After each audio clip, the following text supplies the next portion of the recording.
Hello, and welcome to what is a presentation on Leonhard Euler and his contributions towards mathematics, mechanics, naval science, and even some regard to music.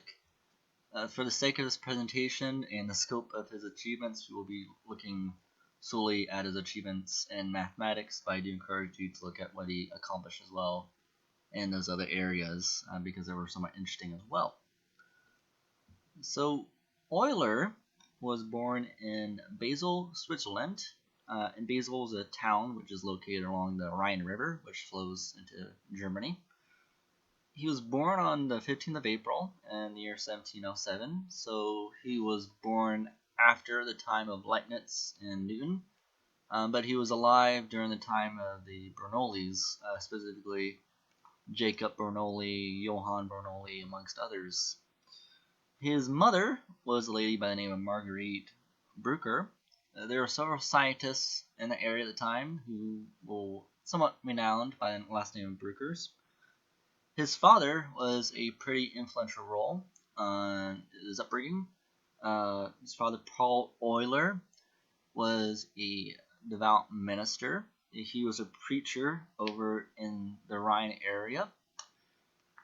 He attended college for theology, and while he attended college for theology, he stayed with the Bernoullis, specifically Johann Bernoulli and Jacob Bernoulli.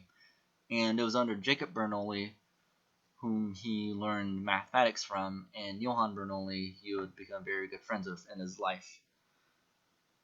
And it was from this inspiration that he taught the young Leonhard Euler about theology and mathematics. He wanted his son to go towards the field of ministry, but he encouraged his son very much so to learn math, since mathematics, the way you think about it, he believed was good for the brain. But it was in his youth, Euler's youth, that he took some private lessons as well to learn what he could, since his current education system did not have a whole lot to offer in that regard. Now, let's go to his years as a university student. He enrolled at university, specifically the University of Basel, to pursue philosophy and theology. So he first pursued his philosophy degree, but it was upon his entrance to the university there at the age of 14 that he was quickly noticed by Johann Bernoulli, who was a very good friend of his father's. Now, Johann was a very busy man. He didn't have a whole lot of time to be teaching someone like young Euler, but he gave Euler his materials that he needed. He pointed in the direction of what problems to tackle, and he told the young Euler, "You can always come to my office on Saturdays to ask me any questions for problems that you're having trouble tackling with."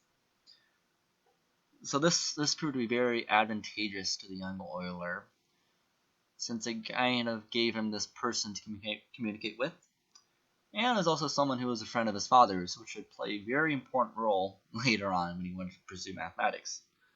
So after he finished his degree in philosophy, he pursued his master's degree in theology.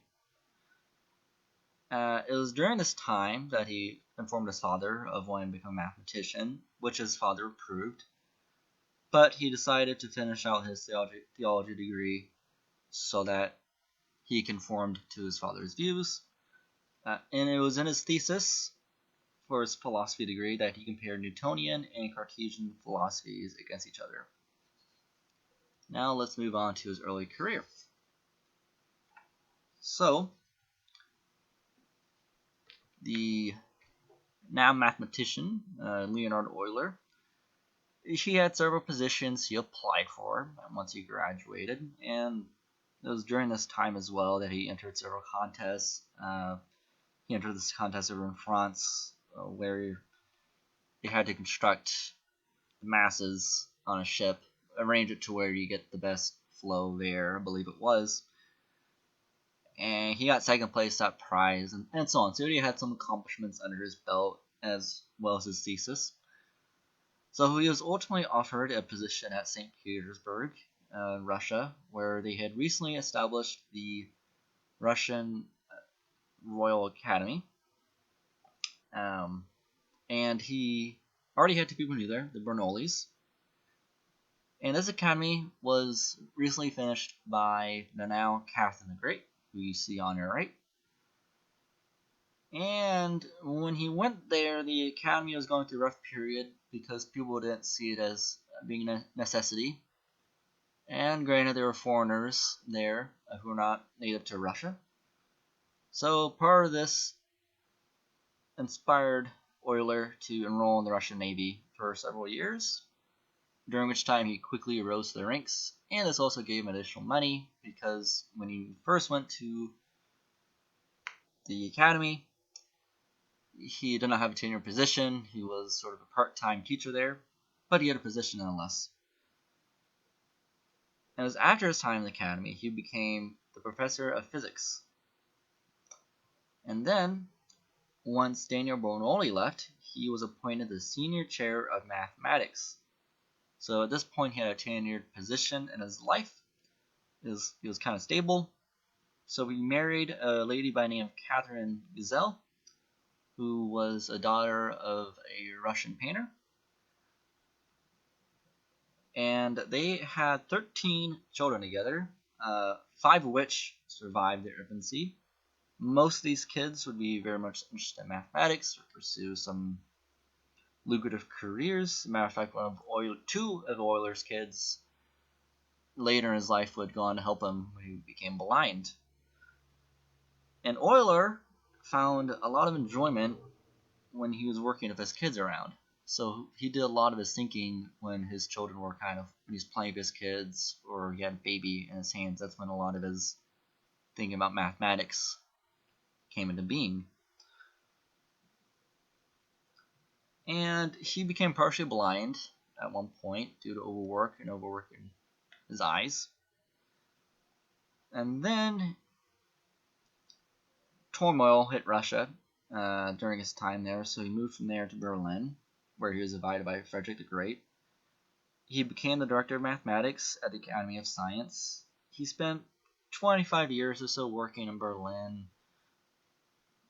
enjoying a pretty good lifestyle overall. He had access to lots of resources as the director of mathematics. He was the de facto president of the academy.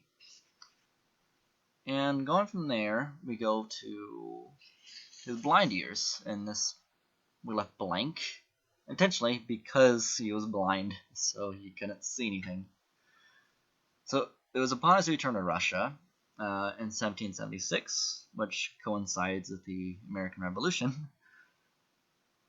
that he became fully blind.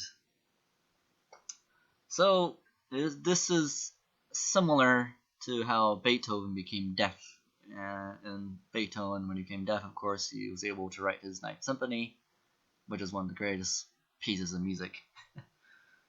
So it was when he became blind, he wrote something around the number of 250 articles, which were mostly helped by his grandson-in-law, Nicholas Fuss.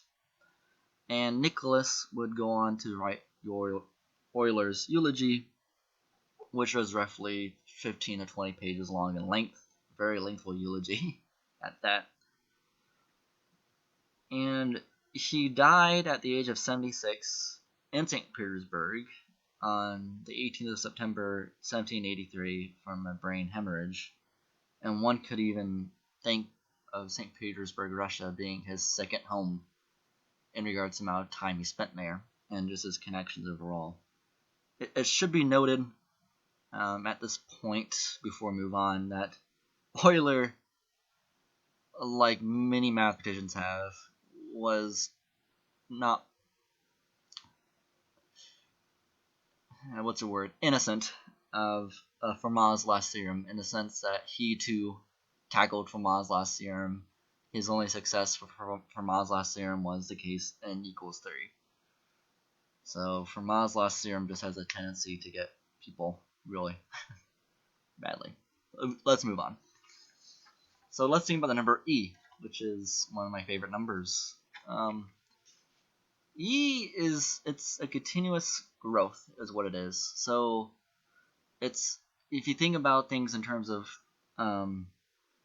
interest rates, if you have, let's say, 1 year of interest, on a 1 year of interest on a loan, you're not going to hold a lot back on it. But what if you have interest that happens semi-annually, and then quarterly, monthly, weekly, and so on? But what if the interest is happening every single moment? Well, the interest that happens every single moment can be represented by the number e. So e is the natural number of growth. And Euler actually wrote out two forms of e. One he wrote out in terms of factorials, which is 1 plus 1 over 1 factorial plus 1 over 2 factorial, and so on. That pattern continues. And then the other one was one he wrote out to prove that e was indeed an irrational number.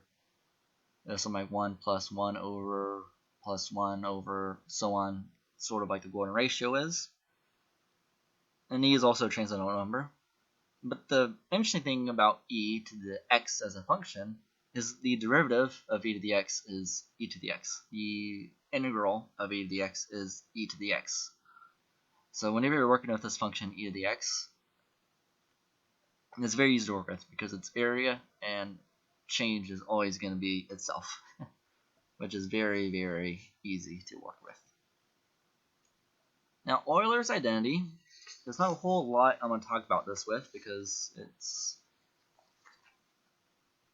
it's more the beauty of it I want to touch on. Because Euler was able to develop this identity which combines the most beautiful elements of mathematics together into this one sort of number value, you could call it. There you have e as a base, which of course is Euler's number. I, which is the square root of -1. Pi, which is the ratio of a circle's diameter to circumference. 1, which is a very important number in counting. And then 0, which is the absence of any number. And I think this together makes a very beautiful image. And of course, Euler, I don't think he discovered this identity. It was more his formula, and from his formula you got his identity. But it's just a very beautiful picture altogether, I'd say. And the notations used by Euler. So this is another contribution by Euler. Lots of his notations he used are now used today. So f of x as a function, e as a base for natural logarithms, I for the square root of -1, the Greek letter pi for pi, and that letter for summations. And there are other contributions Euler made to mathematics as well, the gamma functions and zeta functions. He did work on optics, tides as well. He was able to tackle the problem of tides when no one else wanted to tackle the problem of tides. And just kind of so on. And that basically concludes my presentation for Euler. I do recommend going around and just looking at some of his works. They're interesting. As far as my references go, admittedly I used Wikipedia for the images because it was simple that way. And I used these two sources for most of the information in this PowerPoint. I thank you very much.